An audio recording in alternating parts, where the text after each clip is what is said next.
Gençliği tarihlərində Kiçik və Orta Biznesin İnkişafı Agentliyi, ikinci Türk Ticaret Sərgisi, Türk Dövlətləri Ticaret və İnvestisiya Uluslararası Danışmanlıq və Expo şirkətinin təşkilatçılığı ilə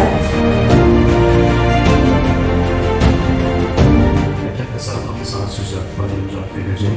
Burada da devlet kurumları, sahipleri, elde olan maliyetlerin tecrübe var ve sekteki prosesler hayata geçirilecek müzakereler olacak. Bu sergiler birçok sahalara hayata eder. Yaratıcılar, tikinti materialları, teknolojiyaları, tekstil sanayisi. Təşəbbüsümüzə dəstək olan hər kəsə təşəkkür edirəm.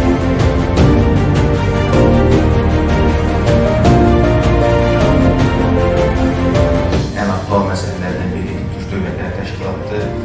Bu təşkilatın önəmi necədir? Nə qədər vacibdir bu haqda hamımız məlumatlıyıq. Azərbaycan və Türkiyənin iş adamları üçün çalışmışıq. Azərbaycan Türkiyə yox, Türk Dövlətləri Təşkilatı deyil.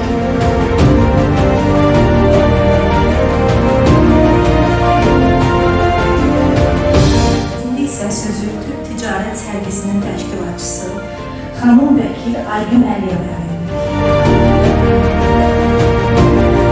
Hörmətli dövlət rəsmiləri, qeyri-hökumət təşkilatlarının rəhbərləri, hörmətli sahibkarlar, hörmətli mətbuat nümayəndələrimiz. Birlikdə daha güclü olacağımızı göstərmək üçün buradayıq.